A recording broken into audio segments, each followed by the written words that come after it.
down and listen to records. Smell the cover, read all the verses. Tell me about your favorites on vinyl and vision. Hey folks, thanks for tuning in to the latest episode in Vinyl and Vision. Have you missed me? I'm back. Took a very long hiatus. Sorry about that. But we are here to discuss episode 133. It's the latest one with my very special guest, Mark Shippy. Mark Shippy was one of the guitarists in US Maple, and I was just really thrilled to be able to speak with him. I noticed that their 30th anniversary issue of the debut album Long Hair in Three Stages by US Maple is currently being pressed. It's already out now. You can grab a copy. I'll provide links in the show notes. So just quickly want to touch on some things. I'm just very thankful to have had this conversation because I was a longtime fan of US Maple and I really love what they do.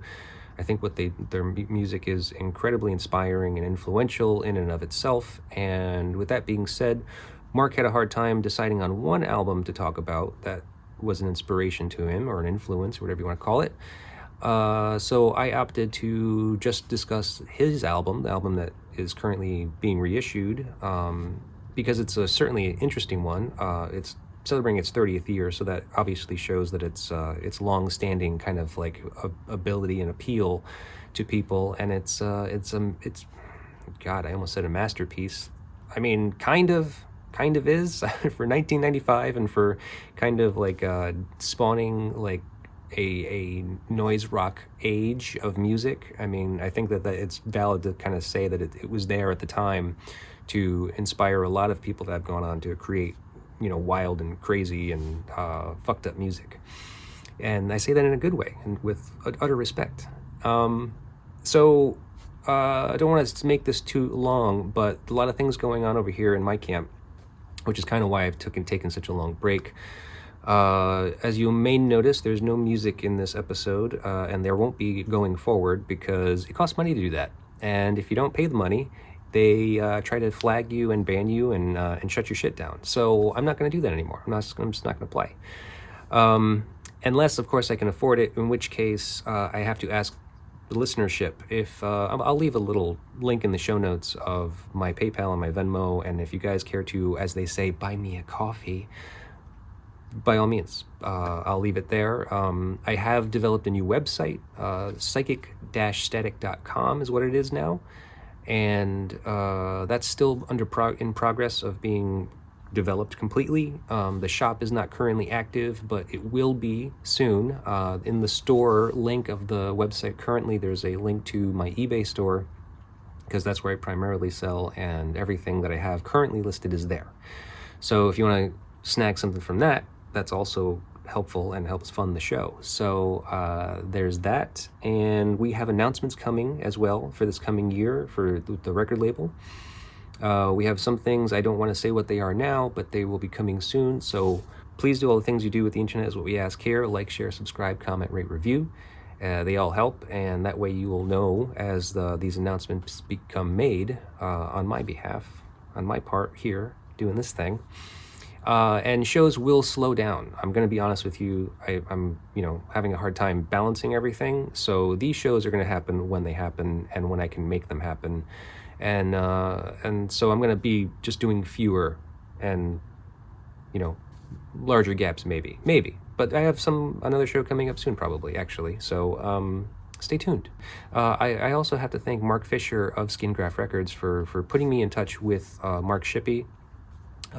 Thank you very much. I will definitely buy a record soon, and I hope everyone else buys them too. Some of the VIP packages are already sold out, so that's okay. I just like the cool regular copy. That's fine by me. I will get one of those soon, and you should too. Links will be provided in the show notes. Go get it. Thank you very much, folks. Enjoy. Well, so Mark Shippy, glad to have you with me tonight. So I'd like Thank you. to see where this conversation leads us because this evening, instead of doing what I normally do and having you choose a record, we have opted to discuss the album that you were part of, US Maple's Long Hair in Three Stages, which was originally released in 1995 by Skingraft Records and is now being reissued for the third time on a colored variant again by Skingraft Records, and so Right.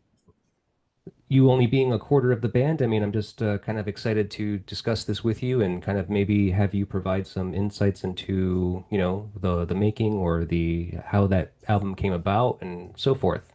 Sure. All right, but before we go So, there, maybe we'll start where I normally start, which is, kind of like your earliest memories of music. Like where were you born and raised? um, well, I was born in Iowa.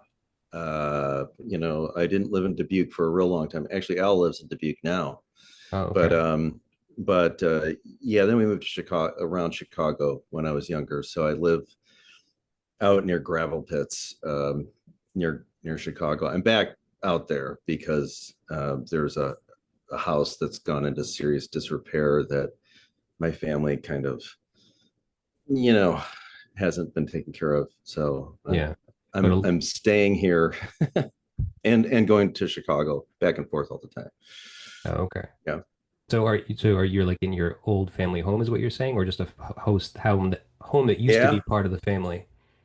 No, this is where my parents lived. Oh Yeah. wow. And where I grew, I lived here like 40 some years ago, but hadn't been back since. Well, I've been back, but To visit. not here. Not yeah, not very much. So Right. um it's not bad. There's some bike trails and some nice parks and coyotes.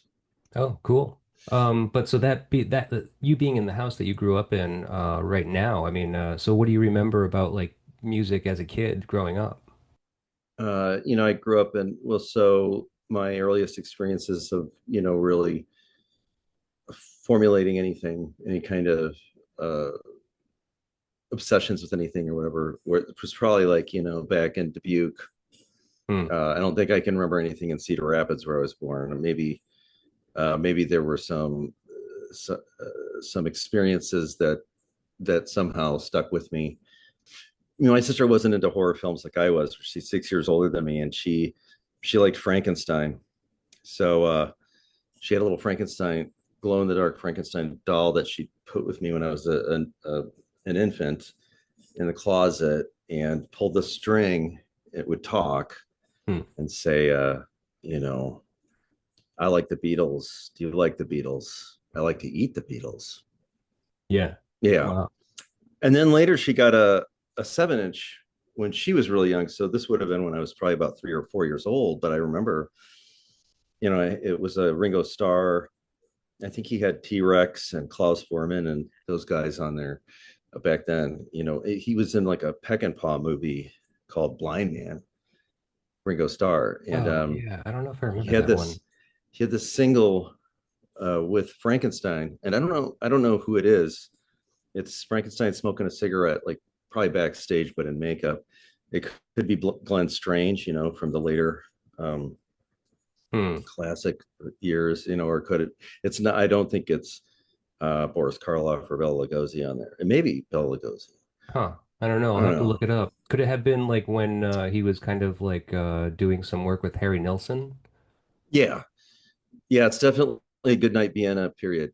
Okay. Yeah. So yeah. Yeah, I don't know. I'll have to look into it. But so you think your sister had an influence on you becoming kind of interested in the macabre?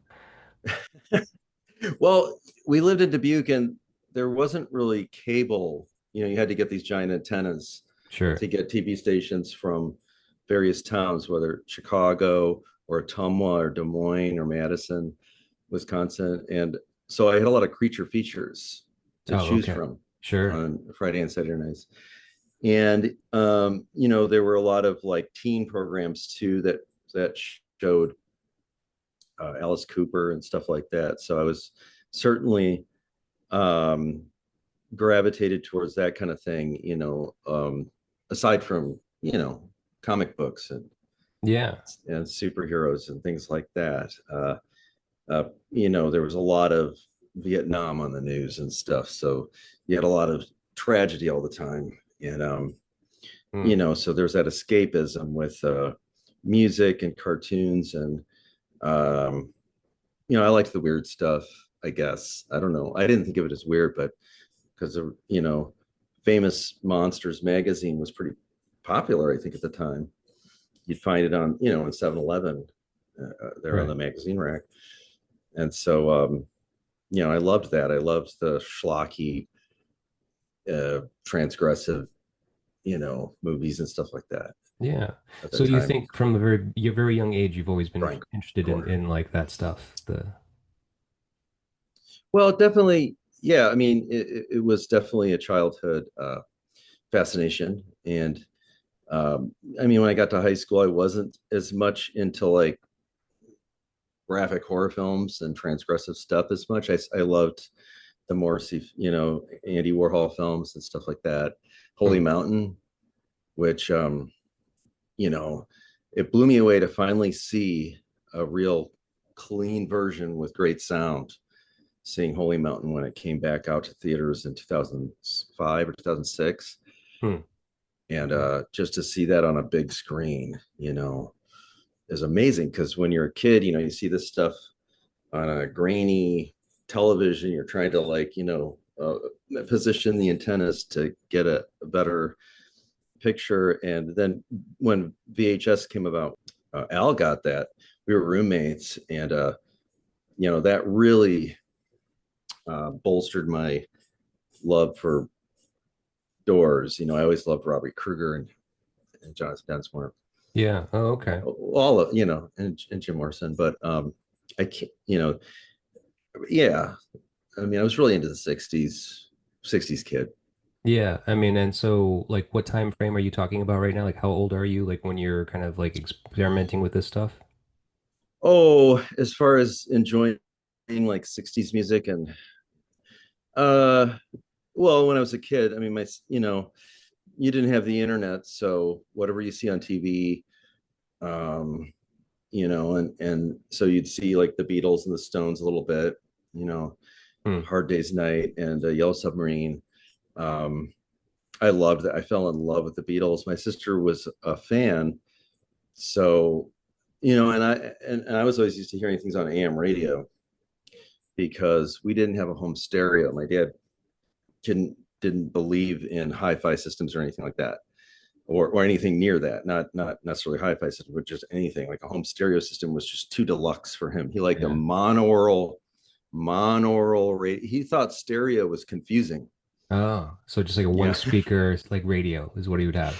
You'd get in the car, and this is no joke. You'd get in his car, and he'd have the speaker turned all the way to the left channel, Whoa. so he could just like, and he'd look at the speaker when he's driving. Sometimes, like, he would listen to sports, Yeah. and That's weird.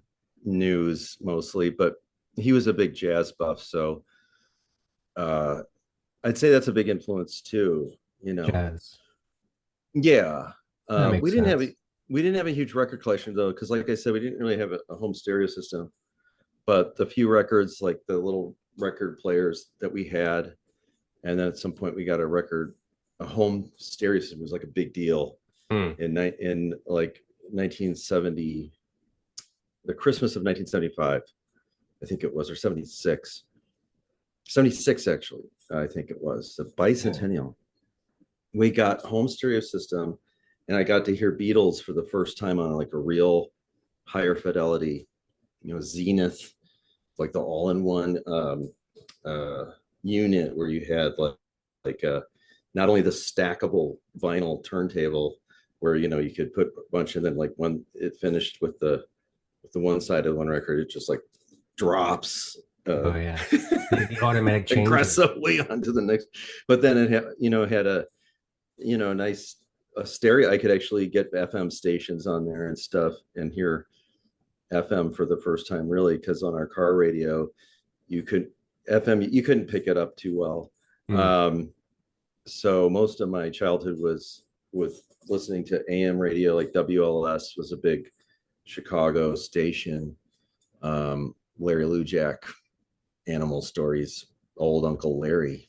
Um, Huh. yeah, so I'd hear those in rotation, just the pop songs. My mom was, and my dad were not into rock and roll. My Yeah. my mom grew up in a small town in southern Iowa. Here's an odd bit of history too. She grew up in Centerville, Iowa, and not Colin Newman, the bass player, Gilberto, the from Wire, Oh, okay. wrote a song about my mom's hometown because they were in a plane, and I talked to him about this too because there was an interview about it. I asked, yeah, what's his name, the bass player from Wire. We didn't play a show together, but I went to a show and I was backstage um, talking to people and got to meet Wire. And I was talking to the bass player. I said, "You wrote a song about my mom's hometown." And he said, "Oh, Centertown, Iowa." And I said, "No, it's Centerville." But they were in a plane going from one coast across the country, and they were going over Iowa. And he looked down and he saw the glistening, glass from homes that were built into the hillsides down. It's north of the Ozarks, like southern Hmm. Iowa, where my mom grew up. And it's a song. My Bloody Valentine. A few other bands covered the song. It's map reference number. So Okay. it's a more popular song by Wire from the 154 record, and which Al really turned me onto that record. I didn't really know that record very well, and we were in college. We lived together back in the 80s in Hmm. DeKalb at NIU. So when Al and I first met, he had some Wire records. All I knew was Pink Flag, and then like later, like Ideal Copy. I didn't really Oh, know okay. 154 that well. I really fell in love with that record. Hmm.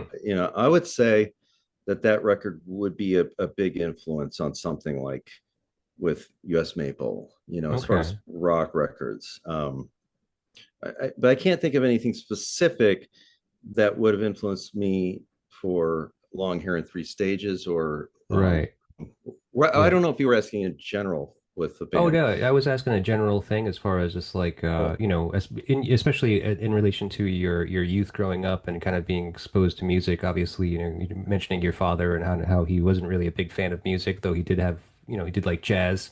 And I can see that influence on you for sure. I mean, like I think that US Maple, speaking about US Maple specifically, I mean, I know your other yeah, projects also were, involved in the kind of like weird let's just call it noise rock music just to kind of make it easy.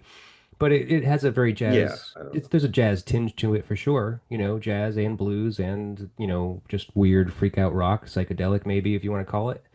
Um but like I mean, and you said earlier how like like your taste was always weird. Like do you think that like I don't know. musically speaking, like you think your taste was always kind of weird, or you were just experimental from like the very beginning, you think? Well, I thought it was kind of normal, maybe. I guess in one arena, I guess, growing up in the 70s, Hmm. with comic books and, like I said, creature features that was on every weekend. And then in the 70s, there was a great show called The Night Stalker, which I was obsessed with. And, uh, you can't binge watch things now. You have to wait. You'd had to wait, till it came on the next week. So Right. it was always back then, the whole waiting and reward thing. Like now, you're just immediately like dopamine with devices and stuff. Hmm. Kind of the nice thing back then is you kind of have this anticipation for things, and you kind of have to wait. And then I think you enjoy things more when you can really take the time to appreciate them. Sure. Yeah. We took it all for granted back then because we never Yeah. thought like stuff is going to become instantaneous like that. It just was the normal. It's just like what we did. Yeah. Oh, and to get back to my dad, he did actually love music. He just wasn't into rock music. Either was my mom. I was going to say, my mom growing up in um, he grew up in Newton, so that was like the big town, the nice town in Hmm. Iowa. But his dad worked for Maytag and was, back then you were able to be a working class person, support a family pretty easily. Maybe you could get a house. Hmm. But I don't think it was that easy. I don't think people complain and say it's so hard today to own property, to do anything. I think it's always been that way, kind of. You got to Yeah. think back in the 80s, you were making $4 an hour. Right. That was minimum wage. So like when you go see a really, like, people, I was just talking about this with my with my life partner, with Megan. Um, we talk about great films, and like, for instance, Stanley Kubrick. Hmm. Like back when you really had to work to create, to make this environment and the sets look, and he used a lot of real environments too, to Sure. make those look so good, to have the light just right, and to make an experience. Right. Like we were Oh talking yeah. about Holy Mountain. Holy Mountain is a cinematic experience that took a lot of time and effort and vision. And I think people, everything is just so mass manufactured. It's become worse and worse like that.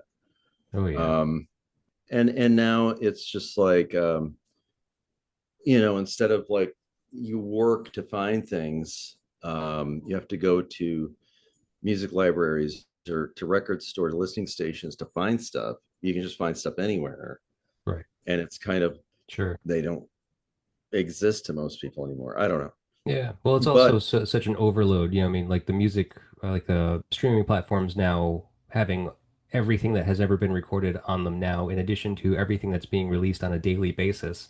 It's just yeah, like it's just so overload. I mean, I think people just kind of get a little bit jaded in the idea of like trying to find something new. Like I don't, I barely ever like look on my phone for something new. Sometimes I just go yeah, to the old standbys that just, bring me the most joy. yeah, Um, but and I think that kind of explains, a little bit about like, your album Long Hair in Three Stages. I mean, it's withstood the test of time and been around for 30 years and has now since been included on like best of lists. And obviously it's being reissued, so there obviously is a demand for it and people want to be able to get their hands on it because the previous pressings were so limited, you know.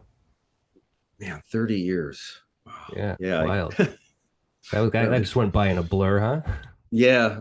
I mean, what happened in the aughts? I don't know. What happened in the teens? I, you know, I think I noticed. I mean, I don't know. Maybe I don't pay attention to more recent things as much as I should.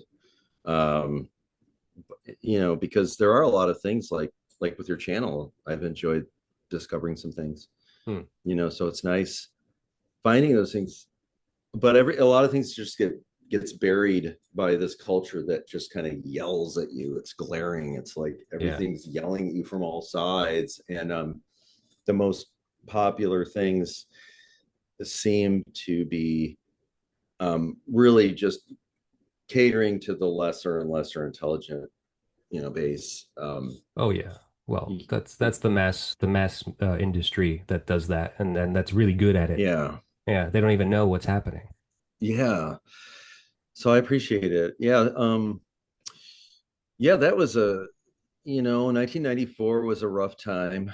I was working three jobs, mainly just part-time jobs, but it was, a lot of health issues, and I hadn't yet uh, been properly diagnosed with some health conditions and stuff. But then also, and so dealing with that and dealing with anxiety attacks and not wanting to be medicated, and then trying to not be drinking all the time, which was hard. Hmm. Yeah. But especially when you're living above a bar, it's, Oh yeah. but trying to just kind of regroup, refocus, like I was telling you, um, and get and find much healthier ways of doing what I wanted to do. Hmm. I was really destroying my hands and my forearm, wrist, the nerves and stuff, by doing a lot of the getting into a lot of bad habits of playing. Oh yeah. Um, and I had to just kind of step back and start all over again. Hmm.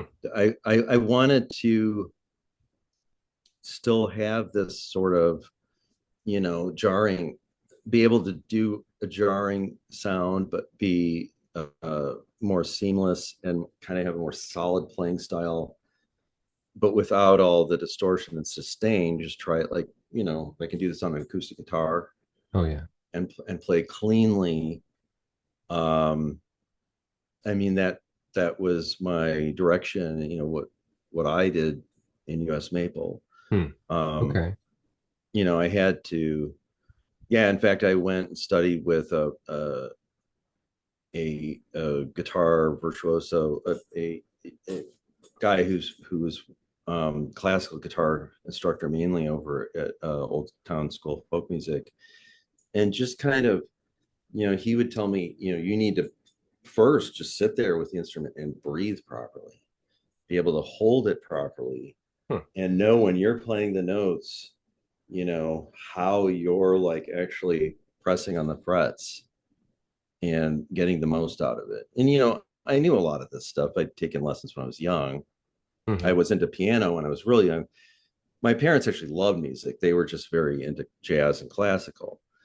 But like I was saying, my mom grew up in Centerville, and wire saw it from the air, but down on the ground, it was a lot of just very country folk. It was a coal mining town. And she had friends who were obsessed with Elvis when Elvis came out. One of her Sure. best friends chased Elvis's limo after a concert and held onto the bumper and was dragged a block. And she's pretty sure that it was Elvis himself who looked back and told the driver to stop, so she wouldn't get completely eviscerated by the Yeah. road. Right. She was fine. Good. Betty, Good. my mom's Good. friend. But Oh, my mom just was not a fan of any of that stuff, not even Buddy Holly. I'm hmm. like, you didn't even like Buddy Holly, or Yeah. Roy Orbison or something. She's like, no, they're all drug addicts and just dumb. Well, she's not And wrong.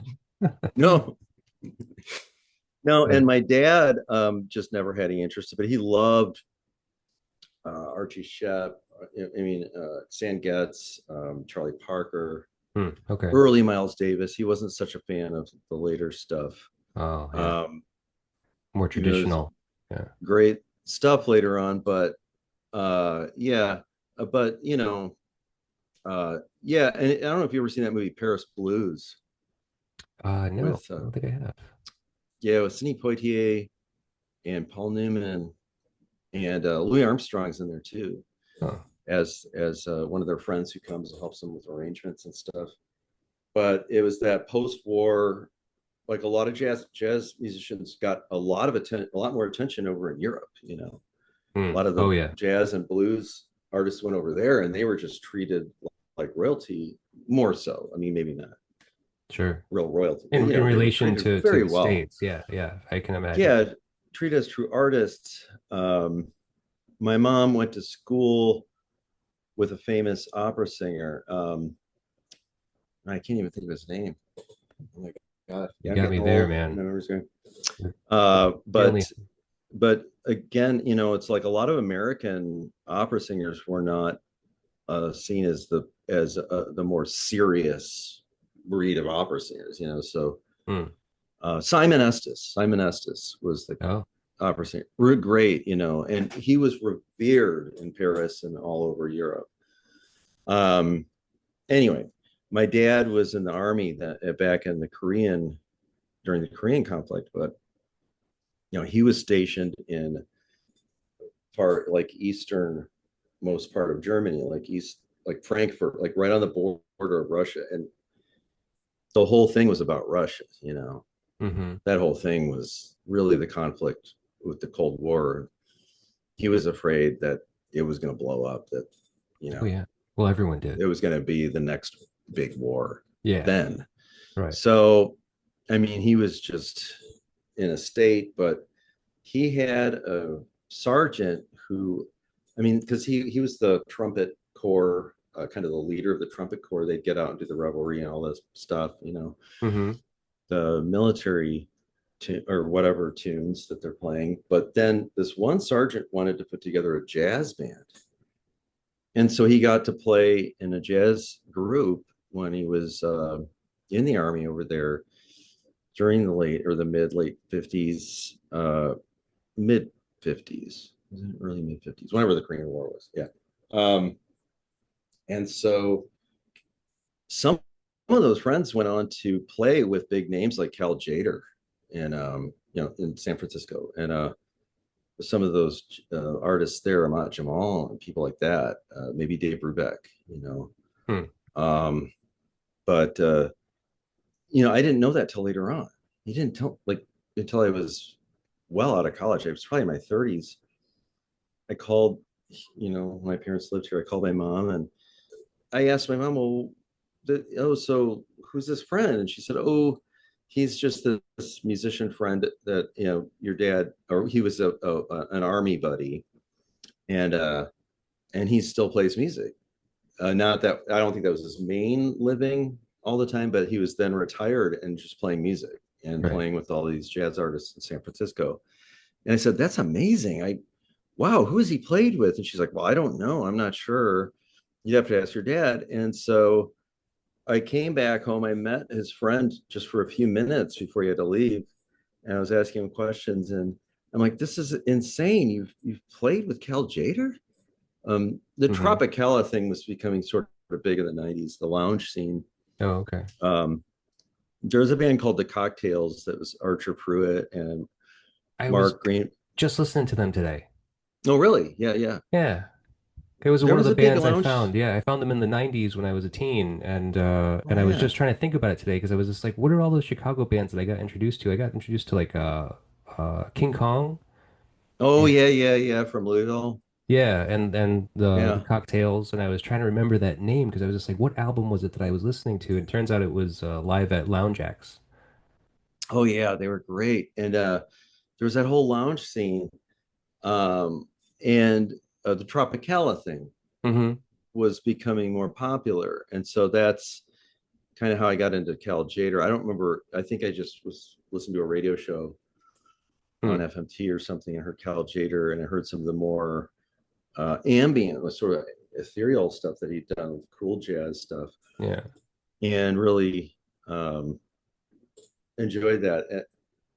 It's always nice. I mean, I've always, it's either been kind of a therapeutic thing, when you Hmm. have anxiety attacks, to gravitate towards things that are very calming and soothing, like environmental sounds, field recordings, or train sounds, Right. or just completely like chaotic mayhem, like just um, like I guess I was never a huge heavy metal fan because I felt like there wasn't enough mayhem in it. It was a little too structured still. I mean, you're going to go that route, Yeah. then you need to have a little more to it. And they I don't probably all did drugs and they were all stupid. know. No, I always enjoyed Motorhead. Well, that period or Hawkwind Sure. Yep. stuff. They were on TV a little bit when I was a kid on some show or something. Uh, I don't know if it was there was that one popular song. Yeah, I don't know, but Lemmy was singing. Oh, okay. Um, and yeah, so why didn't And then later, I just forgotten about that stuff too. Like he was such a big part of Hawkwind. Hmm. Um, but that's some really great stuff. That early '70s Hawkwind, Oh yeah. really, really great. Yeah, I would say I Um, like it more than Motorhead most times. yeah, Yeah. yeah. So, yeah. But if you're a kid growing up in the '70s, and uh, you want to play in a band with other people who can actually play instruments. And I mean, I had my band with my friends. We were just kind of doing male versions of the Shags or whatever. Just making these songs and kind of banging on our instruments and singing about skateboards and a cartoon or comic book heroes and stuff like that, or Yeah. weird pets and things like that.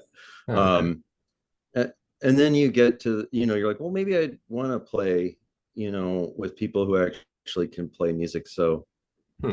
I was learning some like a Trace Ombre, or like, that ZZ Top? ZZ Top, period, that period of the '70s. Yeah, like when there's the '70s hard rock stuff like Led Zeppelin, Sure. were very popular. So I had friends who were very much into Led Zeppelin and could, not all of them could play very well. But I had a friend who was a really good drummer. He was like he could play Gene Krupa and all this like, but he was also into like Neil Peart and Mm-hmm. John Bonham, and he could do that John Bonham, Oh, throttling kind of sound. Of course, back then too, it's a joke on that show Freaks and Geeks, but it's true. Everybody wanted to just get the biggest set that they could, with all the rototoms and all the like the chimes and like, oh yeah. a triple, quadruple kick or whatever. And you know, uh, I, I so I learned, you know, Rush songs, Led Zeppelin. We had this Columbia Records and Tapes Club, Oh man. All you right. might have Yeah. heard of. Yeah. For a penny, right? Right. And you could get all these records. And, I'm 12 years old back then, at the end of the 70s. So I get all these Van Halen records and Led Zeppelin records and Rush, and I start learning all these songs so I can play with, my friends. I can play with in these bands with these like other stoner kids that know how to actually play. Hmm. And you know, it was fun. I learned to enjoy a lot of that stuff. I maybe liked a little bit of Rush. I was more into like the earlier prog stuff, like Genesis and Yes and King Crimson. Hmm. I can't say I was so much into that later '70s period, except for like David Bowie maybe in you know Gary Newman, Mm-hmm. two way army, which one of my friends would find these bootlegs, and Yeah. I really enjoyed that early two-way army stuff. Hmm. Okay. And all of that '80s stuff like Odo and you know Factrix, like SPK, like the early SPK. I really like. Then they just became this dance band. I don't know, Hmm. Yeah. which I thought that was kind of boring. What they were doing earlier when Graham Revell was like, taking like building things like Ein Stores into Neubau, like building things on stage that you could bang on and like, make sounds Right. like somewhat musical sounds, I guess, with all this like junk, Right. garbage, and generators and things. Yeah. Um, Hmm. Fire. There's a lot of fire. Everybody thinks Rammstein started that. You Yeah. know, Oh no, it goes way back. yeah, no, and yeah. I mean, it was, but yeah, you had to like have older mentors or like have record stores. I had a sister that's 6 years older than me, so sometimes she'd get those like teen or teen beat, tiger beat, whatever, fan magazines, but then now and then she'd get Cream. Hmm. So I realized I got to go to the store and read the Cream magazines to like find the stuff that I like, Right. like the Stooges and stuff like that. Yeah, uh, and Misfits, stuff like that. Mm-hmm. Uh, Well, so and what do you think was the first album you bought? Do you remember? Like you bought for oh yourself on your own? oh uh, wow. Oh, the first album I would have bought for myself, gone out and bought a record, probably would have been a Beatles record. And this was like when you were a little kid, like pre double digits or double Like digits? that would have been the '70s. That would have been like, probably maybe even before we got that actual home stereo system. I might have been playing on my sister's little turntable, which was like a turntable with a speaker in it. Yeah. Um, it might have been it might have been a Beatles record for like $1, like Beatles on BJ, by introducing the Beatles, Oh, okay. Yeah, that's which cool. I still love that early stuff. I like just the sounds of the instruments, and I would say that has a big impact on like how I sounded with US Maple, Hmm. because I started getting into just um, appreciating the sound of the strings coming through the pickups, Hmm. and whatever guitar I'm playing, like the attributes that might have, like how does, you know, like, yeah, I kind of wanted a Rickenbacker, like, uh, I'm trying to think what, Pete Townsend and John Lennon used. Um, I was looking at those, back then in the 90s, and I'd saved up a bunch of money, from these various jobs that I had. And I'm like, okay, what am I going to get? And I ended up not spending so much money on a guitar. I got a Hagstrom, which I really like because it's got this plunky sound. Hmm. I was in New Orleans when I found that, and the guy who, it was in the Market District of New Orleans. This was in 1995 or 96, and so it was after we made Long Hair in Three Stages, and that was the sound I had for Sang Fat Editor. But I had been looking for a while, for something that was more acoustic, a little bit more open sound, Sure. like you could get a plunky sort of more Right. acoustic sound. And so when I found that Hagstrom, I'm like, hey, this is a nice, I like the sound of this. The guy who owned this vintage store, which had just beautiful instruments in it, in the Market District, and I forget what it was called, in New Orleans. Hmm. He was a friend of Ringo Starr's. Oh, He was from the Mersey. He was, he knew, he knew the Jerry and the Pacemakers and all those guys. wow. I'm like, this is insane. I Yeah. bought this guitar from Ringo Starr's friend, and he talked just like Ringo. He sort of had that same kind of nasally inflection, Hmm. uh, more so than well, you hear with Lennon and McCartney. Well, especially Lennon, you'll hear that Irish kind of twang a little bit. Yeah. Yeah. Villa Liverpool's very Irish. Um, yeah, and I loved the stories out of Liverpool. Just at the time, it was a real rough Yeah. city. I mean, and speaking of that, I mean, like, I can imagine how, you obviously being a big fan of the Beatles, anyone coming to you that had any relation to them and their history is going to be hugely inspiring. You were also mentioning your mother's friend or your father's friend that was the drummer who was starting to pick up gigs and starting to actually, work as a musician. Well, that guy had stayed being a musician his whole life. I think he was kind of doing like the Steve Martin and All of Me kind of thing, where he was going to work and then playing gigs still Right, right. But his whole life. that's the reality And of playing music, really, for the most part. I mean, yeah, like, unless yeah, you score a major record deal and like, you actually have a record label that's actually paying you or, yeah. fronting you money to make your records and so forth. But I mean, do you think that those things were like inspirations for you to want to get involved in music and think that you actually had like there was a way to get into it and start to do it actually?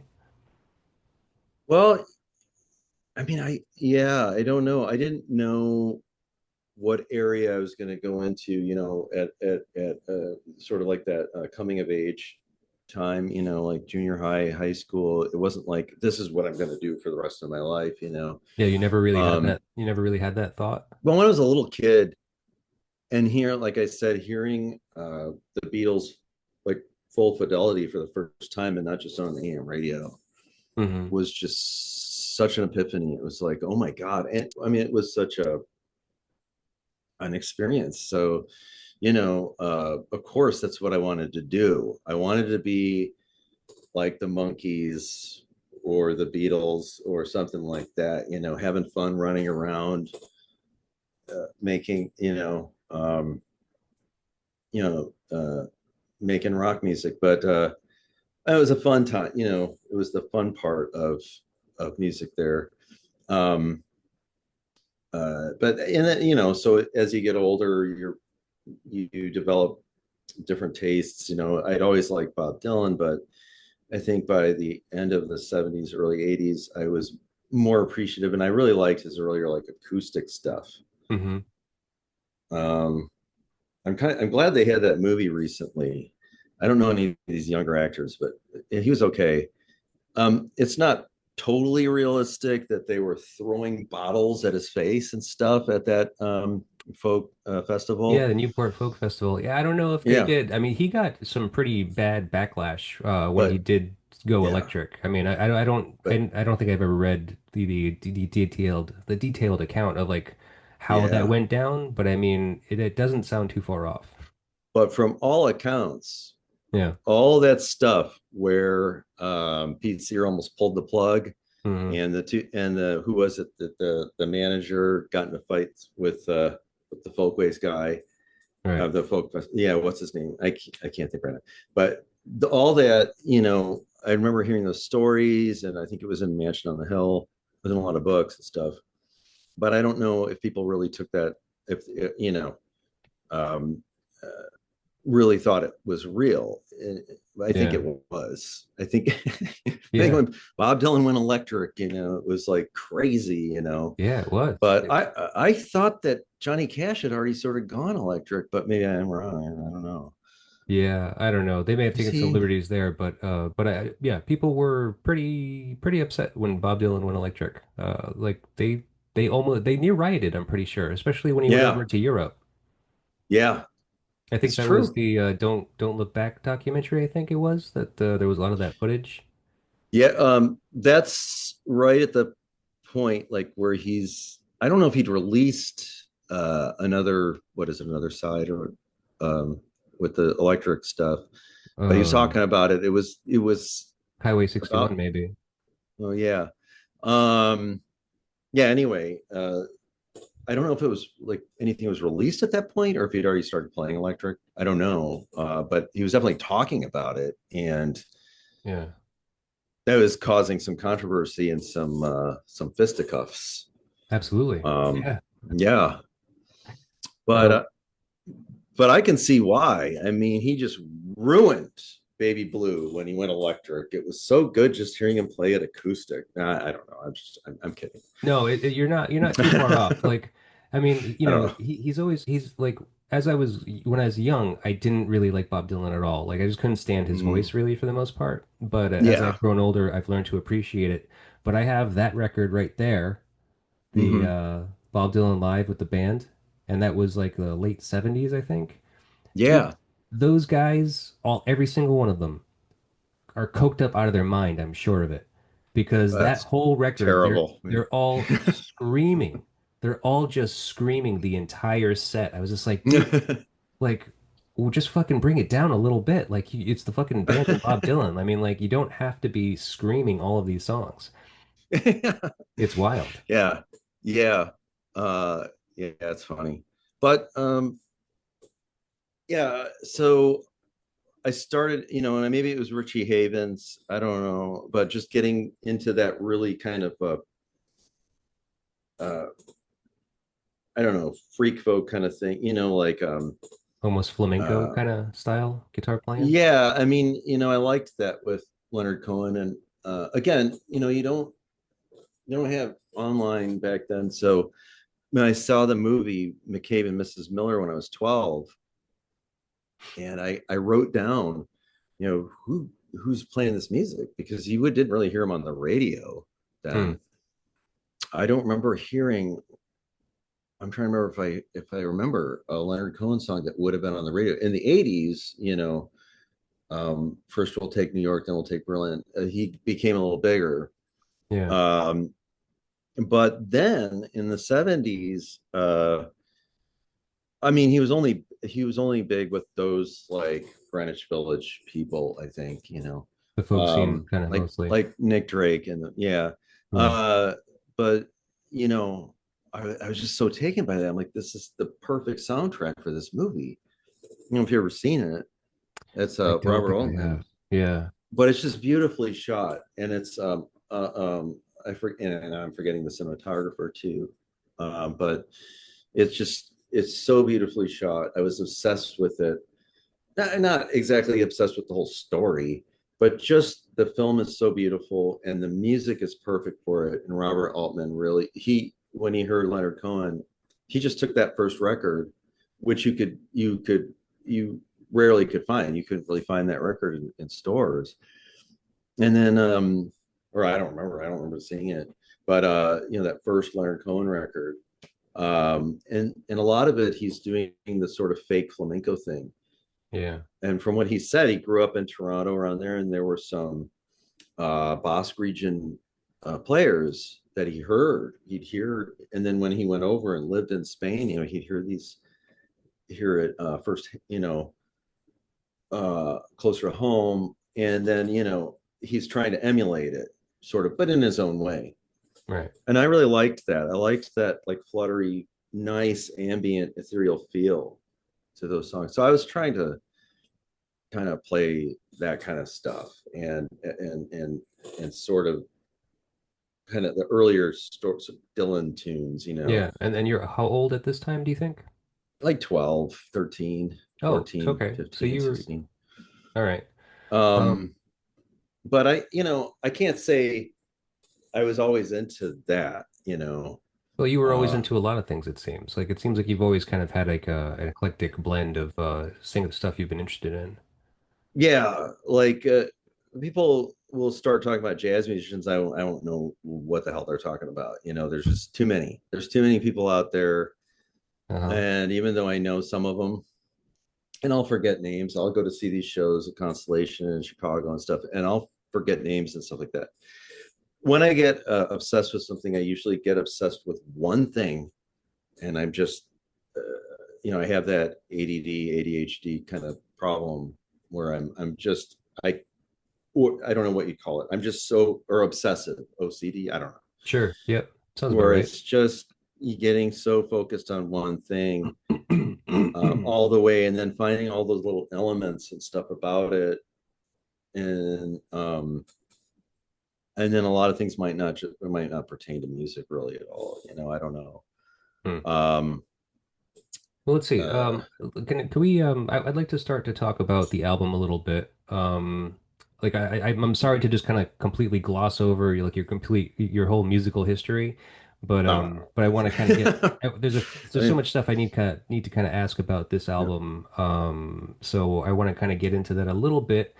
Um, so Long Hair in Three Stages, I mean, unless of course there was something like at the time that you thought was special about the band. I mean, like you know, you getting to meet those guys. Obviously, you were already playing with Al, right? yeah. In Shorty, and then Todd and Pat were already playing in another band. What was that called? I forget. They had some different bands. They had a band called E, which is a sort of funk band. Well, I don't know if Pat. I think Pat always was playing with Todd in a lot of those bands. Yeah. Maybe not that one. They had a band called the Beatles. They had a band called the Beatles, which I loved. Every song. So they had a band called E, where every song was an E, and they had a band called the Beatles, which our friend Ray Rahayam was a vocalist for it. That was really great.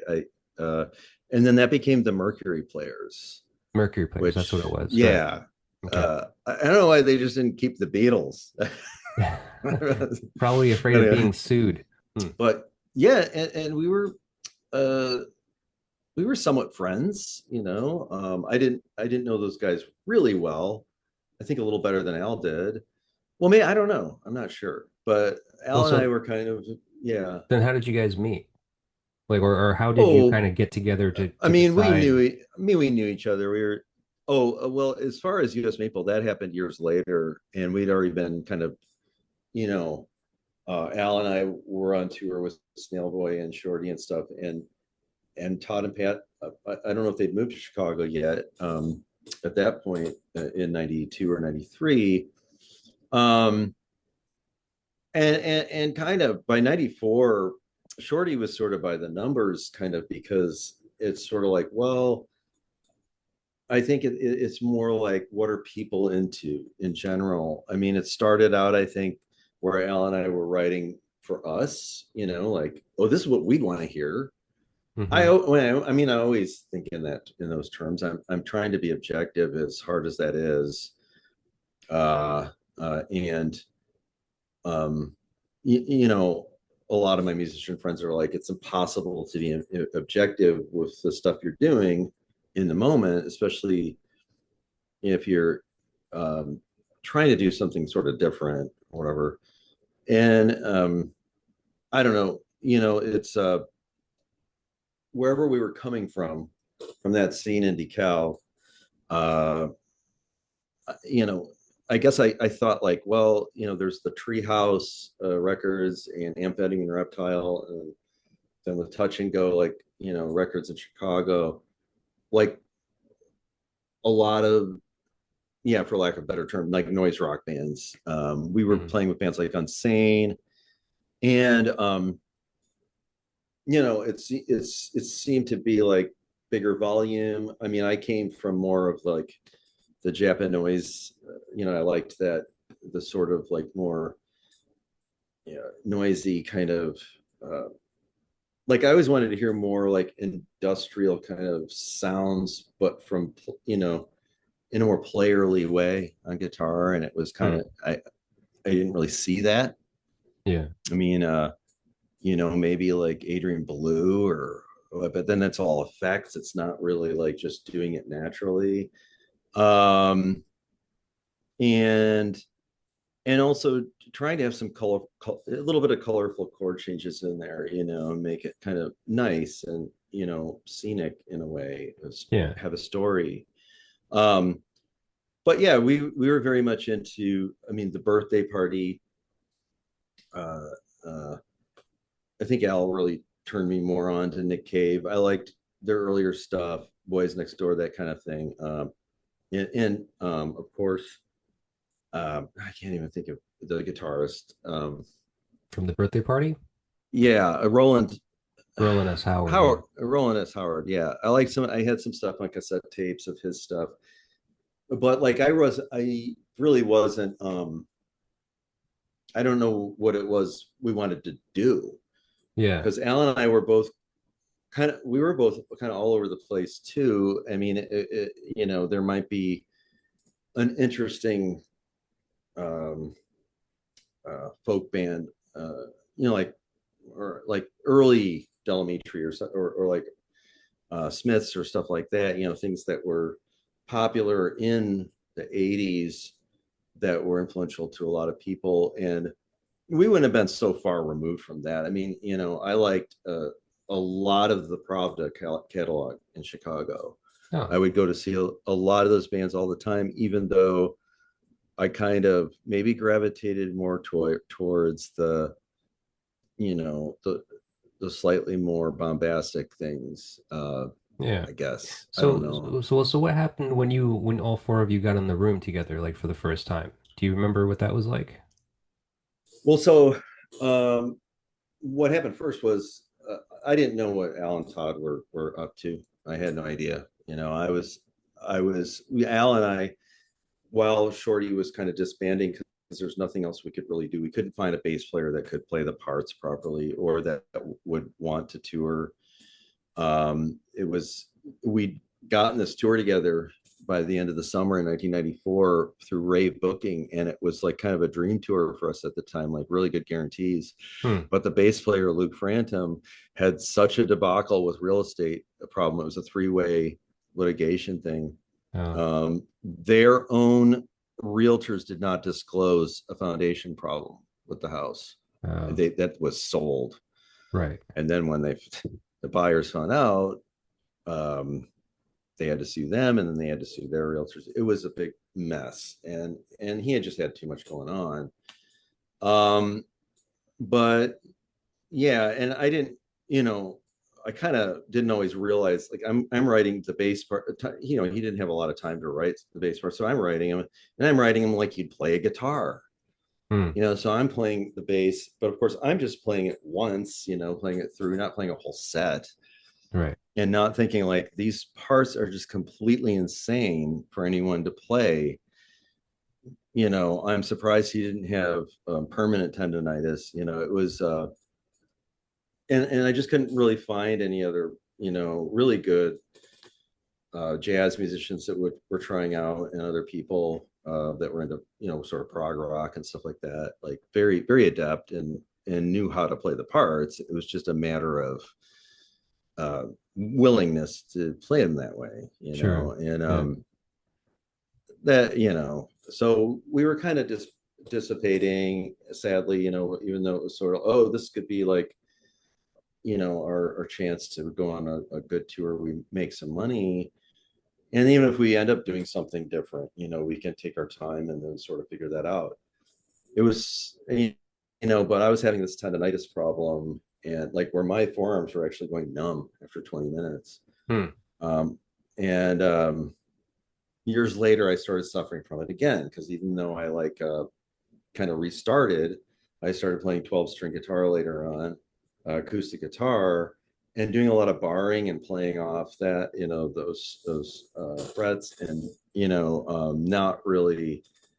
not doing the economy of motion thing properly. So, Hmm. so I'm just kind of regrouping. Al's regrouping, and I didn't know what he was doing. We were both playing with different musicians. I kind of had a feeling that Al just wanted to go a completely different route and do something completely different. Uh, uh, and and I didn't know what I wanted to do. Yeah. I was going into the practice space and recording things on all the different instruments. I'm a terrible drummer, so I was just making these floppy, like wacky songs and stuff. Um, which there's some things that maybe it sounds a little bit like stuff from St. Fat Editor, but but when we started playing together, it was just coming into like, well, I don't know what we're doing. I had some just real basic rock riffs, Yeah. and then and then there would be some like skittle-dee-doo kind of like screedy, skronky things going on. And then we might want to have these moments that are just completely out of place, but how do we make them in place? You know what I mean? Yeah. The problem was Al and Todd were sort of coming, they had been talking for a little while and maybe hanging out, and I don't know if they were playing with other musicians or not. And then when I came in, we were playing with different drummers, a different another Chicago drummer who'd played with Jesus Lizard and a bunch of other people. And he kind of just wanted to do this kind of more like aggressive rock thing, which was okay. I mean, it didn't sound bad. It just wasn't what US Maple Would become. became. Yeah. Yeah. And I would say, Al and I were very appreciative of Pat's sound with all the stuff he'd been doing. Of course, Todd, Todd being a really good player, and then, making this hybrid thing, this bass with guitar strings. I mean, it was a guitar, but it had bass pickup in it, the carbon guitar. It Oh. really sounded interesting and kind of weird and big. Yeah. And he's splitting out to bass amps and guitar amps, and it sounded really good. At first I'm like, oh no, it's the hybrid thing. This is I don't know if I want this, but it really sounded good. Yeah. And the way Todd came up with like partials and different things playing, and then doing different melodies with the high end and doing the low end parts, it really it was nice. It was just that there was something missing. And when Pat came in, he not only filled that gap, but it was sort of like doing these things that were better than whatever I would have expected. So, Hmm. And it was not what, like I said, I mean, really enjoyed his playing, but like didn't hear him doing exactly that stuff before. Right. And So you guys were already working, like the three of you, Al, Todd, and you were already working on material before Pat we actually came in. Yeah, Okay. so we'd have some riffs that we'd show each other. I had a bunch of riffs that I've been writing for like a couple of years at that point. And but um I wasn't putting a whole lot of stock into it. And then having the sort of noisy bits and this and that. Uh I mean, I didn't think necessarily that it was going to be something that original, to be honest. Yeah. The ideas that I was coming up with, I thought were kind of akin to DNA or some, way earlier no wave kind of stuff, maybe more like Para Ubu or something. or like Neil Young, if like his band was just like completely disjointed and like on totally different planets. Um, I didn't really know. None of us, I don't think, knew, you know, Right. that this was going to come together the way it did And it and didn't come together be until success. Pat became involved in it, I guess, from what you're saying. Like Yeah, I mean, like that was the really the the, missing piece. the demoing that you were doing with like Todd and Al prior to Pat, it was like you're saying it was Well, more kind of like rock oriented. It kind of felt like a well, rock band. well, I think we were playing a little more straight ahead with those drummers, and I just think it could work at times, but it just wasn't the right feel. Right. And I don't think there's no way you can tell people like, oh, you should, make it sound like a giant butterfly is like flapping around you and it's like off kilter. It's like it's not uh, uh you know operating properly, or like it's like a weird primate above you brachiating. But it's you can't really describe these things to people exactly, like how to create this environment, Right. you know Right. Well, so so that kind of it makes me think about something because was like weird. if you don't mind, I'd like to try to give you my interpretation of like how that band and like especially coming into this album, that your debut album, like like how it looked to me or how it sounded to me. I came to you a little late when I discovered US Maple. You guys were on tour promoting Acre Thrills. Oh, okay, yeah, So I had to go back, and so uh I got into the first album. I'm not even sure when, but I listened to it, and it was similar to Acre Thrills, but it was different. And yeah. like I didn't know that there was no bass player because like what you were describing about Todd's setup, I was just that's really helpful to me because I was going to ask about like what was he doing to to get these low ends because it was so bass like. And this was before, me at the time as a teenager knew that Oh, bands could not have a bass player, you know? no, he had full bass. It was Right. full, like the lowest end But he strings. also did incorporate some of the higher end and actually some like kind of Yeah, higher end guitar work. he had also guitar strings on there. So Yeah. Yeah. he was doing both. And so he and Pat were just this sort of psychic team, this psychic duo. And I think that's the way Al and me worked. The two of us worked too. Um, but like I think we came together. We all kind of were on the same page with everything Hmm. most of the time. I think, even if we weren't, we we gave each of us opportunities to sort of like bring something in and work with it. A lot of times I might be completely just like straight ahead, just like playing something that's completely not what I'm going to play. Yeah. Okay. And then and then of course, Todd and Pat would get very frustrated, because they just think I'm just messing with them or something, maybe. But I wasn't. I was just hoping that maybe they could be the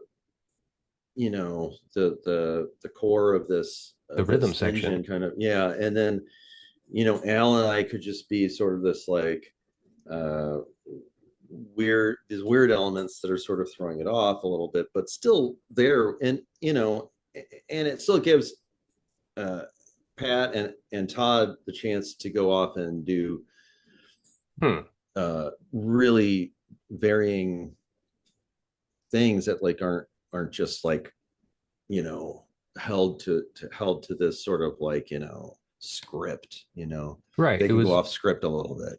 right. So I mean that's the thing. And That's why it made me think like jazz. Like, as an unsophisticated teenage listener at the time, I yeah. didn't know anything about jazz, but I was like, this is like jazz because it sounds so like disharmonious, like it doesn't sound like anyone is doing anything repetitively, or if they are doing Yeah. repetitively, everybody else is like working like in a different times signature kind of. It's like Yeah. every member of the band is playing their own thing in a different time signature, and Yeah. but like eventually they kind of sync up like momentarily. Like if like I don't know anything about the math of music. I don't know how to write, anything like that. But like let's say, you were playing something in like 4/4, but Pat was playing something in like 3/4. Yeah. It's just like the amount of times, like the measures that you repeat your riffs, eventually they're gonna sync Um, up, like kind of like two cogs moving at different speeds, you know? I think it's yeah, and it could be uh, a little bit convoluted a little bit sometimes, where we both were in these bands that sort of got lumped into math rock. Well, at that time, that type of math rock, not Oh, right. not the later '90s, early aughts uh, genre that came about with like the way Ian Williams was changing his style, more Michael Hedges, and but that earlier kind of uh, harder, noisier, almost like prog, math rock, like Breadwinner and Don Caballero in the earlier period. But Hmm. then Ian goes off and does this other stuff. Well, we were in that camp of that earlier period, like that would be akin to Scratch Acid and Breadwinner and Right. stuff like that. Yeah. Even Rush, I think it's just like you throw in a different time signature here and there, but it goes along with the melody or it goes along with the feel. You're not really thinking, oh, I'm just trying to throw in a different time signature to be tricky, Right. right? Right. And with our bands, I don't think we were ever doing that either. We just thought, oh, you don't have to stay in the rigid 4/4 to make a nice melody or make a nice story. Then we get to Right. US Michael, and it's not quite the same. It was a different thing where it's more, and I appreciate that analogy or that kind of association where there's like there was a lot of give and take. There was a lot of like receding expansion, sort of allowing to breathe or constrict at times, and um, sometimes it was like that psychic thing where we're looking at each other and we're just hoping we can be on with things.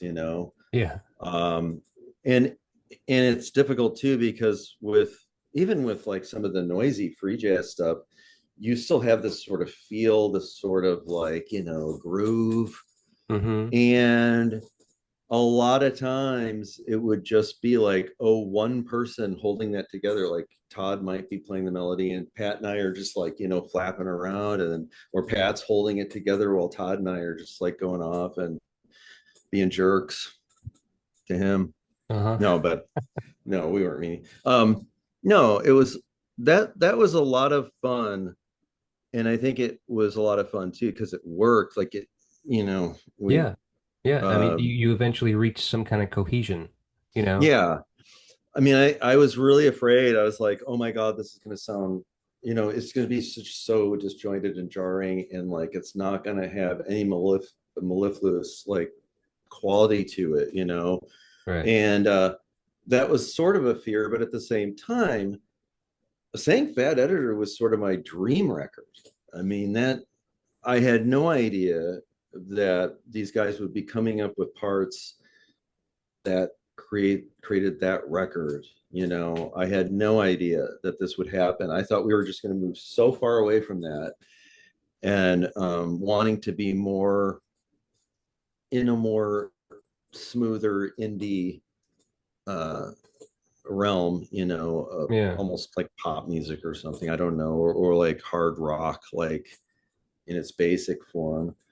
Um, and yeah, and that's another thing, trying to take rock music in its basic form and sort of make it something else, or but there's been so many people who've done that, so like it was hard to think that we might do something original. I don't know. Right, right. Yeah, I mean, it's so hard to say. I mean, because like I don't think anyone can Yeah. ever create anything and with the intention of making something different. But like you're saying, like, there was just something about those guys all together when, when like Pat came on, it was like all of a sudden it became something different, and there was like nothing that you could ever like substitute. Like when he did un unfortunately leave eventually and you had a Yeah. replacement, I mean, it was good, but it wasn't the same. Yeah, I mean, and it was weird because we had changed the songs so much when we were playing them live. We had the expansion and contraction, the sort of like drama and theatrical aspects, like with the music, not just like with what we're doing on Hmm. stage, but like but that had changed the songs uh a lot, where we were playing the songs differently. And when Adam came into the band, he had to tell me and Todd and Al, like, no, this isn't the right, you're playing the songs all wrong. He was telling us we were playing our own songs wrong. We're like, yeah, you know what, you're right. We're not Yeah. playing like that anymore. So it was nice. It was nice to come back to play them like we used to. Like the That recording. was that was fun. But yeah, and but of course, it's, I mean, Adam's got his own flair. He's got his own style. Um, yeah, and I was just surprised. I wasn't sure that like we'd be able to continue on, Right. because where Shorty, where that happened with our bass player, I thought, again, this is just, no one's going to be able to do this, like have the exact feel and the sound that Pat had. There's just no way. And if we try it with someone else, it's just got to be a different band if they're doing their own manner of that kind of music. Yeah. Their own style, really. Yeah. Yeah. Yeah. So Hmm. so I mean, at least Adam really made it work. Like when we play live, at least we felt like this is US Maple, but yeah, it wasn't exactly the same. You Right. know. Right. Well, now going back to Long Hair in Three Stages, there's a couple of things I'd really like to ask you about, and they're pretty Oh much yeah, like just bullet points. So, yeah, we're kind of getting close to the end anyway. But yeah. there's a few things that you've said over the course of this conversation that have really kind of like sparked my interest, and they pertain to these questions that I was going to ask you. Because Yeah. when we were in contact through email, you had emailed me about, some of the stuff that you listened to that, that you think, could have been contenders for something to talk about. And you mentioned, Sure. what's his name? Fuck, I can't remember his name now. The composer, the soundtrack artist. Michael Small. No, the other guy, Kirchen. Dave. Oh, Basil Kirshen. Yeah. Basil Kirchen, yeah. So I listened to Oh some of his yeah. stuff, and like, but either way, like, you had mentioned at least a couple of these musicians who were composers for films for the most part. Hmm. Not Yeah. solely, but Library music, where yeah, they were writing for possible commercial things or for soundtracks, films. Yeah, soundtrack music. soundtrack music. Yeah. Yeah. So I loved the connect, and you had said this before. You already said you used a couple of words where you were saying how like you were like I can't remember now exactly what you said, but it was how you described like the like the image you were making, like you were thinking about music in like it sounded like you were thinking about it in like a visual way. So Mm, the connection to yeah. soundtrack albums, I mean, I could see this album, Long Hair in Three Stages, like moving through emotions and intensities, kind of like a soundtrack, like to a movie almost. I mean, and Yeah. because like even the most intense movie soundtrack may still have like a swingy or boppy song that's like, like that was like the party scene from the movie or something. It's like it's not all just like kind of like intense emotion. Yeah. But so do you think like, or at least from your opinion, from your perspective of what you remember, like making that record, like did you think of the music as like a fit like film soundtrack? Were you thinking of like a visual of what you were trying to convey Well, musically? well, a lot of my ideas or sketches weren't exactly like how things ended up, but sometimes I'd bring something in, and then we'd all work together, Right. and then make some semblance with things, or make it so that things go together. Like Al would come in, and he'd have pieces of paper with different things written on it that he'd give us. And it just might be like, Show Horse, and then another one might be You're the Moon or something, you know. And then one was about high school, and that was how Talker came about, you know. But with Long Hair in Three Stages, you know, it was our first foray into creating something together, all of us. And I don't really know exactly how we did it, you know, but yeah, those things are always in mind. I think that the other guys appreciate that kind of those elements too, you know. Okay. They might not be as obsessed or ADD as I am about like this stuff, but but I think that they think about things in those terms, or like have similar influences, you know. Pat with, you know, Gary Burton or something, you know, or Keith Jarrett or something, you know, Mm-hmm. that can really play a big part in the whole feel, or the like the underlying kind of goes along with the theme. You know what I mean? It's like Sure. Yeah. um you are sort of like feeling it in the moment, so you're like thinking, oh, where is this going? You know, could it be a piece for the whole? But at the same time, you're just kind of doing it. You're trying to not just be by the numbers, but you know, and there's the resolved unresolved thing. I think that was a big part too. We just were all on the same page with that. It's like we're not going to resolve things the same way with songs or parts with, you know, Right. and we were just all in agreement with that somehow. We would be different with how we'd approach things, which was Right. nice because then, you know, you're not stuck in a rut, you know. Sure. But but you know, somehow it came together. There's some semblance somehow. I don't really know how to describe it, you know. Hmm. There was always that underlying like rock thing, you know, and the pulse, you know, was there.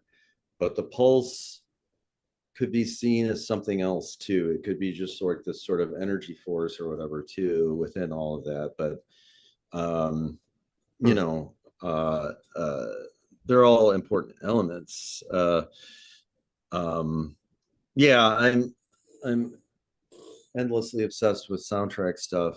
I had been since I was a young kid. I think, and again, it's another kind of like form of therapy. Yeah. I really loved Edgar Froese, like Aqua, that kind of stuff. Sure. And I felt like you know, I was talking to Tim Jones from Cheer Action about this back then. I'm like, he goes, yeah, you guys are pulse music. It's just people don't really hear it right away. Right. You know, Right. you got to be like listening to it for a while. Then it's like, oh, okay, there's this like, you know, underlying current, you know. Yeah. Well, when you Uh, make the association, like when you had mentioned these artists to me that I had never really listened to, but I was, but you know, I mean, you know, soundtrack music for the most part. I mean, I've definitely listened to some. yeah. And then I was listening to Basil Trechen. Is that how you say it? Trechen? Kirshen. Kirshen, I'm yeah. sorry. Kirshen, no. I was listening to him today, and then I was just like, yeah, there's like a lot of elements in this music that I hear in U.S. Maple when I listen to that. I And would, yeah, so, to be honest, I was a little afraid of, I was trying to not listen to too much of all that because Stereo Lab, well, then Broadcast later, they were very much, you know, influenced by that.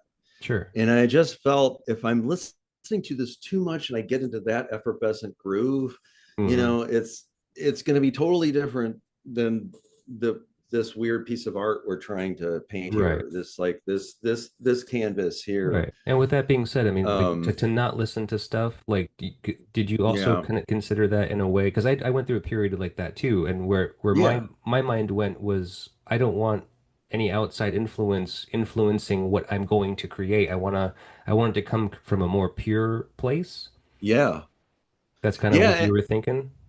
Well, and I did this a little bit with Snail Boy and Shorty too, where it's just like, okay, to make a song maybe the way I want to, I'm not going to make the parts the way I want them to. I'm going to listen to something totally that I don't want to do, and I'm going to do that. You know, Hmm. I don't know how to describe it, like, but so with US Maple again, it was sort of regrouping, kind of rethinking, or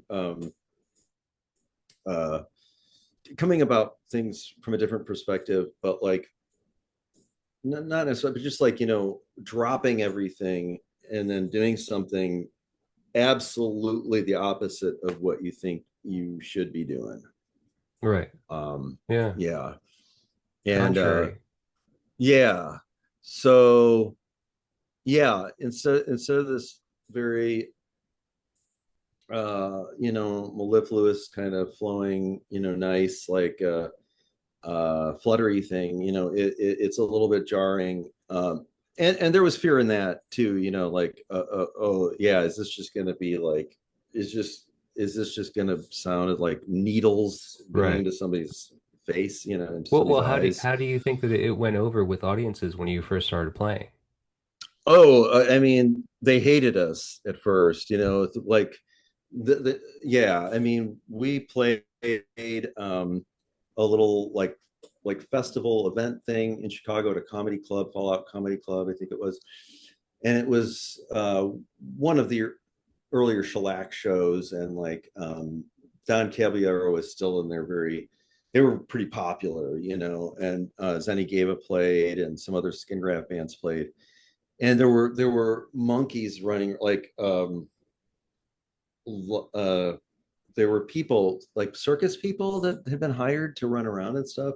Okay. So like we were dressed up in these paramedic outfits that we gotten from Al's dad down in Arkansas, because he worked as a volunteer fire and paramedic in the Bull Shoals. And so he had all these old uniforms that were just not, they were a little bit torn up or whatever. So we were wearing these just basic paramedic uniforms, and we come on and we're just like kind of having periods of where we're just tinkling on notes and just staring at the audience. And maybe, I think with that particular audience, they liked us okay. So we were like, but it wasn't like a huge, like overwhelmingly wonderful response. Right. And then more shows we played after that in 1995, it seemed like people were like, they thought we were pulling something on them, like that, they knew our bands before, and now they thought we were just messing with them. Uh, and they took offense to it, like, why don't you just play songs? They Right. just look at us like, they'd come up and be It was like Dylan. upset. It was like Dylan going electric. Yeah, they're like, yeah, it was like, we know you know how to play your instruments. Why are you doing this? And it was Right. like, well, we are playing our instruments. We're just knowing what not to do, or how we are deciding not what to do. Right. We're doing Yeah, yeah. being contrary to what we want or what we But have been known for but doing. I don't want to say it's contrarian just for contrarian's sake. It's like we really were thinking like we were going to create something that people would at some point enjoy. They'd be Yeah. like, oh, there's a story here. Oh, there's something to really like to reflect on, or think about, Well, or you I don't you did know. it. You managed to do it. Oh, thank you. Here we are 30 years Thanks. later talking about it, and yeah, I think that it's an incredibly influential album, and I think that Thanks. it's an important record, really. Oh, Uh, thanks so much, James. I I mean, like, appreciate it. I'm not a great historian by any means, but I mean, like, considering what I know about the 90s music scene, uh, that was pretty much the only record like it in like around 95. I mean, I can't think of anything that Oh, wow. seemed, Thank you. I mean, I Yeah. don't know if you saw something different. I don't know if you remember it different, like if there was Well, something that was similar. later on, like going back and listening to things again, like maybe stuff that I was starting to get into, like To Live and Shave in LA, like Tom Smith and things like that. There was a club called Milk of Burgundy, and Flying Lutenbachers and Duotron, these just amazing acts were playing Mm, there. There was kind of this like when you come from the punk rock scene, and I was going to these punk rock shows when I was a young kid. I was sort of a skate punk, and going to these shows, they'd only host like sports bars, or whatever. And you could see the local punk flavors and your friends punk bands and stuff. And that was a big thing. Maximum Rock and Roll was a very important community. Again, no hmm. internet, so you have this community. You can see what's going on in Toledo, you can see what's going on in Des Moines, you can see what's going on down in Florida, up in Canada. And you know, it's not just like the popular bands like Angry Samoans or like DI or Black Flag. It's like all these other, this Right. whole hardcore scene. You know, when you get into that, and then it's sort of like by the mid late 80s, it's sort of fizzling out. It's becoming this different thing. It's sort of going back to this glam metal thing, which I, you know, I have nothing against. You know, I had fun at some of those shows too. It was just not the same feel, the same energy. It wasn't the same. And so you get into the 90s and you're just thinking, damn, what am I going to do in music? Do I really want, I mean, I'd like to still do music just for fun at least, you know, but what am I going to do? You know? Right. And then, and it's like, you know, you had this sort of split, like where a lot of people, there were sometimes, you know, people in both country and, and not everybody was, all country was a huge thing in Chicago. Bloodshot Records was huge. It had the Oh, biggest right. local following of any label at the time in the country. But at the same time, there were people into, you know, old style, like Patsy Cline, stuff like that. Then you had the jazz, you know, more of the jazz scene or Mm-hmm. scenes. I should say multiple scenes. Sure. And that just seemed to have more exploratory, more experimental stuff going on. So when I saw stuff, uh, you know, at Milk of Burgundy was this place in Chicago, and it predated Wolf Eyes and all that stuff. Mm-hmm. Or around the time they were doing stuff, I think Aaron Dowie and those guys were doing stuff. Hmm. It just blew my mind. I'm like, this is what I live for, is guerrilla art, like really, like the guerrilla art music, but but you make it interesting and you make it really work. Right. Um, and you know, uh, I think there's so many elements and so many things that that can make something less or more interesting. You know, it's like it's so hard to know, like uh, when to pull back or go full throttle with something, or Mm-hmm. just change direction entirely with something, um, or or perceive something or have something be able to be displayed in a certain way that is different than you think it should be displayed in order to get you the end result you want. Right. So, You know? just a couple more questions. First of all, very, very quick and easy one. Yeah. Standard tuning, or what was the tuning for this record? Oh yeah. I don't think there was. I don't think. I don't think I had any different tunings or anything. Hmm. Okay, weird. No, at home I mess around, but mainly with acoustic guitar and just you know, so I could play things I wouldn't normally otherwise be able to play. But with the US Maple, it's like I wanted to still be able to do pull off chords and bar chords in a normal standard tuning way. And then you know the dissonant dyads, the semitone dyads and stuff Hmm. were just a bit painful. You know, it's just like, you know, going up and down and doing like, you know, trying to be as precise as I could be with that stuff. Um, with and then not just like doing uh, finger pick. Like I'm not really good with the chicken claw kind of thing. I'm more into like, you know, just the regular finger picking. But like but I wasn't really doing much of that. I don't think I was really doing much at all. Maybe on one song. I really wanted to just, you know, use the plectrum and then have it going back and forth. And I think Jim brought up Robbie Basho or something, which Bashovia or I'm like, I I had no idea he was using a pick. I thought he was doing that all like arpeggios, you know, like Hmm. Oh, alternating finger okay. picking. Yeah. But maybe some of that I listened back to it and I'm like, is that picked? How does he do that? It's like it's almost like blast beats, you know, with a drum. Like but how do you do that? You know, I Hmm. don't know. A lot of the Robert Fripp stuff, and then Jerry Reed, of course, you know, talked about. I don't know. I'm not very adept in playing exactly like that or something, but like I was trying to do my own kind of like crazy little like plectrum picking with certain things, like with Magic Job or something, and then with like homemade stuff. That intro, that guitar with like the whole tone dyads, I was trying to do my own kind of train thing. Like I was saying, you could listen to Bo Diddley or somebody doing their train sound and want to emulate that. I was trying to come up with and since I love listening to train records, train switches, all like, coal, steam, look at the Burlington Zephyr, all those. I was just trying to make another kind of train sound like Hmm. and maybe it doesn't sound like a train at all. Hmm.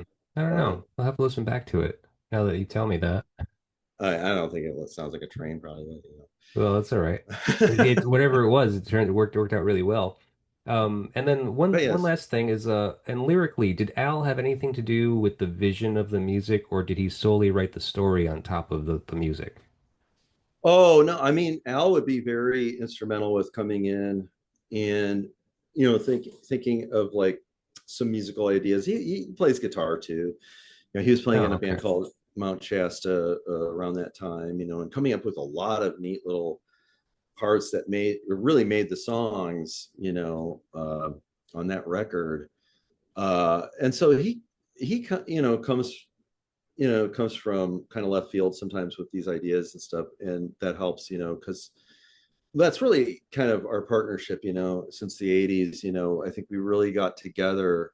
I mean, I think we really gelled because we kind of we saw things visually in that way, and we could, it's like a Tex Avery cartoon or something, like, creating sounds from like visual things, and it might not sound, like I said, that might not have been a train sound, Hmm. but that I was creating, but coming from like, oh, I'm gonna make this sound like a train.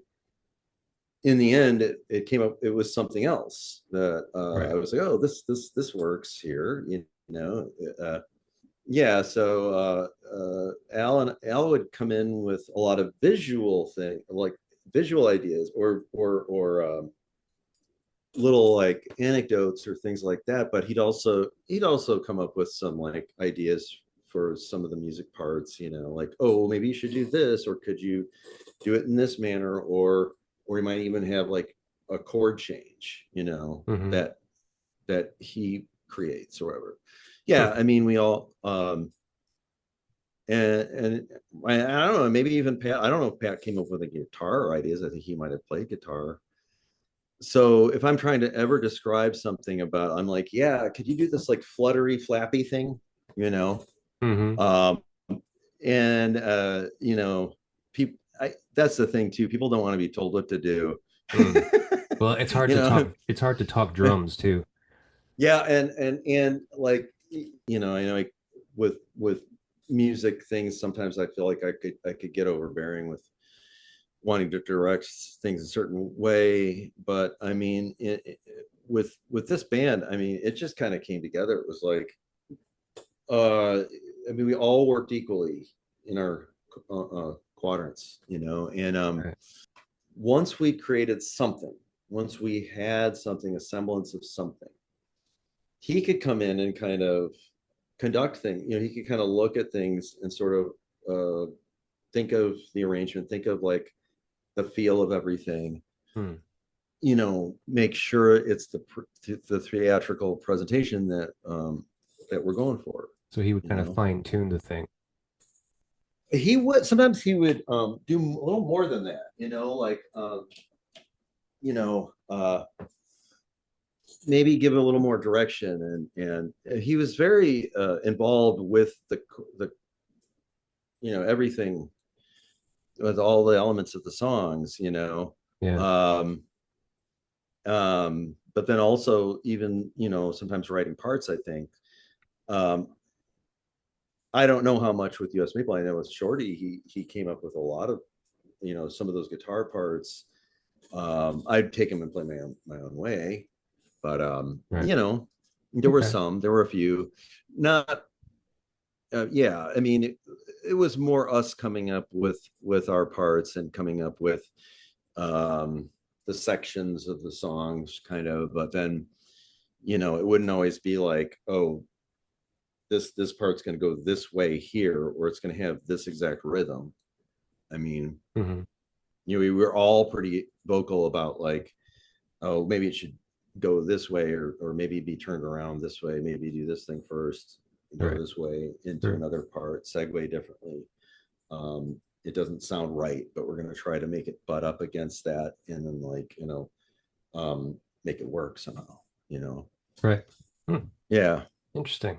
Now, we talked earlier about, your first shows and kind of how it went over with the audiences. I mean, like, 30 Oh, years later now, I mean, I know that you guys aren't playing anymore, and I don't think that you guys are ever going to be doing any reunion shows, but I mean, like, how would you think the audience would respond at this point?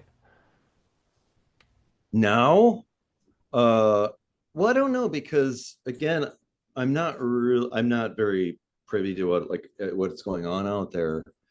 I did check out that Venus Twins a little bit, and when I see stuff like that, it's like, oh, that gives me hope that maybe the stuff that we've done or the stuff that we're still doing is still relevant, and or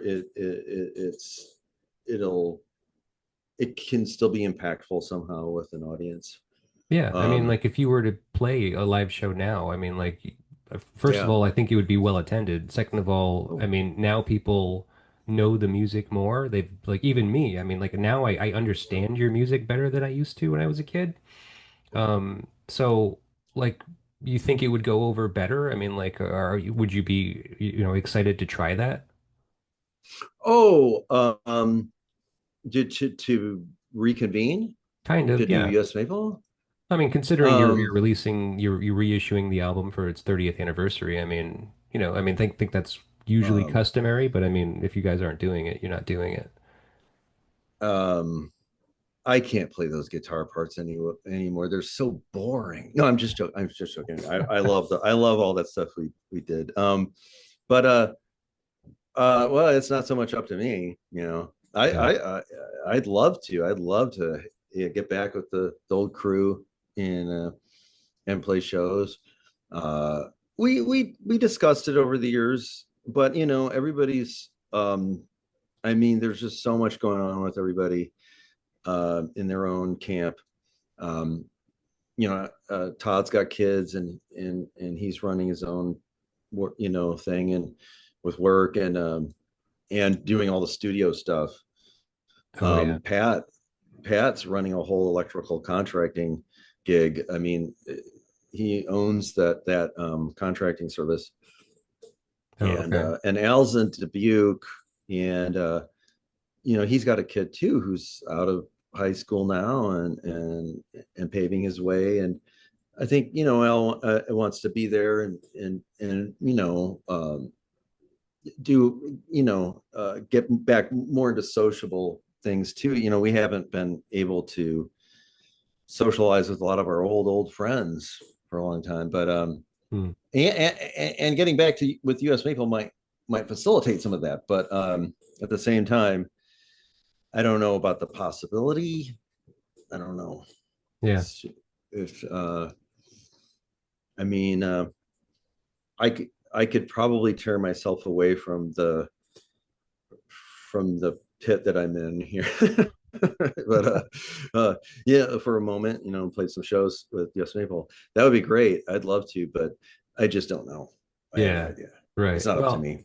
right. It's It's not it's not up to you, so yeah. yeah. You've got to it's a band of democracy, right?